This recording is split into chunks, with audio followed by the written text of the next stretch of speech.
Hello, all. I hope you all had a great week. We are beginning the book of Exodus. Very exciting times indeed. The book of Exodus uh, tells us the story of the Israelite and its development from the tribes into a people, into a nation. In Hebrew, the book is called Sefer Shemot. Shemot means the names, starting taking it from the first verse. These are the names of the sons of Israel. Exodus obviously means the Exodus of Egypt as well, but in Hebrew, it's Shemot. So while there's a tremendous amount of things to cover in this fantastic uh, right now, I want to focus on Moses and the the seemingly identity crisis that he is going through. Is he an Egyptian royal or is he a Hebrew leader? Um, and uh, I'm jumping ahead for a moment, but we could perhaps see that Moses himself is asking this question of himself during the burning bush interaction with God, where God gives him a dual role. On one hand, he tells him, "Go and I'll send you to Pharaoh." And then he also says, "And bring my people, the children of Israel, out of Egypt as well." This is in Exodus 3:10. So the first role is suggesting that Moses is coming as an outsider to Pharaoh. So this is a different person coming to Pharaoh, not an Egyptian. In contrast, the second role implies that Moses is not a Hebrew because he's bringing out the children of Israel, and he needs to be an external force, an external factor to them that's doing this. And we could see this explicitly when Moses responds to this and to this complexity. He asks in verse 11, "Who am I?" Right? Who am I to be able to take on such a mission, or more specifically, two different contradicting roles? So we know that Moses definitely knew two things about himself growing up in Egypt. On the one hand, he knows that he is the adopted son of Pharaoh, the king of Egypt, and meaning that in at one point of his life, he may be inheriting the role leading Egypt, and at that point of time means leading all humanity. That was the superpower of the world, the cultural pinnacle of the world, technological pinnacle of the world.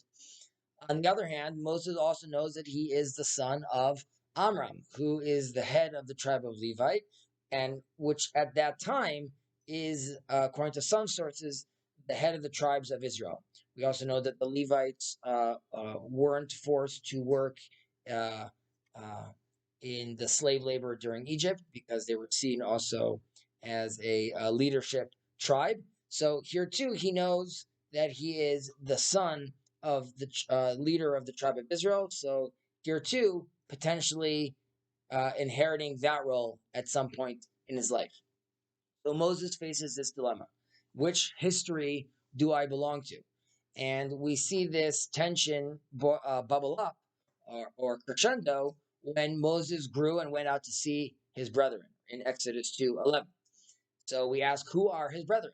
And the sages notice this tension with their infinite wisdom and mention that these could be two different brothers he's talking about. According to the Ramban, he believes that the brothers that Moses wants to see are his brothers, the children of Israel.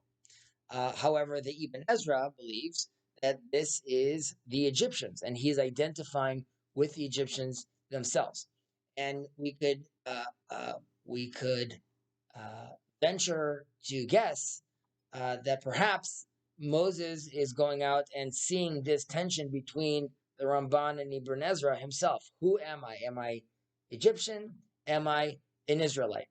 And we see this also in the duality when the verse mentions that he went to see their burdens, right? So either he wants to go see the suffering of his brothers, or he wants to see that the work is being done properly as an Egyptian. He wants to see that the slaves are actually doing what they're told. However, the following verse, we see Moses' perspective change, where he says, "And he saw the Egyptian beating the Hebrew." And then Moses says, "one of his brethren." right? So he decides at that moment to identify with the beaten Hebrew, the beaten Israelite. These are my brethren. And we could also see that Moses, in a certain sense, is seeing what's happening right before his eyes between the Egyptian and the Israelite, what's happening between the Egyptian nation and the Israelite nation as well. Um, at that point, we have to ask then, if that's the case, why is Moses in this tension? Why do we have this character that needs to grow up first within Egypt and have to go through these realizations? So the Maharal from Prague, another famous rabbi, believed that it was necessary for Moses to grow up in the Pharaoh's house because the redemption of Israel had to go through within Egypt. Um, in Hebrew, it's called Yetziat Mitzrayim. This is the exodus of Egypt, right? Not the exodus of Israel from Egypt or the exodus just from Egypt, rather, the exodus of Egypt. And the Torah is hinting to us that Egypt itself needs to be redeemed. The divine sparks that are left over in this world due to God's retractions, these are divine sparks. We have to find the divine potential in all over the world, and we have to lift it up and raise it back to its former glory. So we had to remove this slavery mentality, this oppressive mentality from Egypt itself. And that is what we need to take out of it.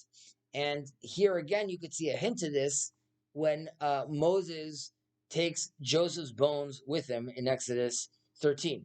So here too, this is the process that was started by Joseph that Moses is now completing. Joseph goes down to the land. He takes on, as we discussed earlier, he takes on Egyptian culture, and he's trying to create some sort of integration, right? Redeeming the Israelites, but more specifically the whole world through Egypt and what he thought at the time would be possible. However, we see that Moses has to create some sort of balance over here.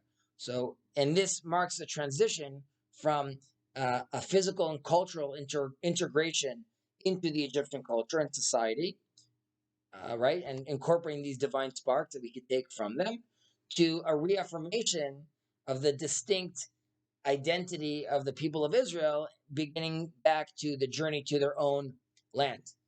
Um, I know Jacob is not going to like this. Jacob, not Jacob, our forefather, but Jacob in this little corner, with regards to perhaps we could also see these being echoed, these ideas being echoed again, all the way with Theodore Herzl, someone that is growing up, someone secular on the knees of the Western culture, learning the sciences of the state, ultimately is the one that comes and uses those tools for the redemption of Israel and the return of its children back to its homeland.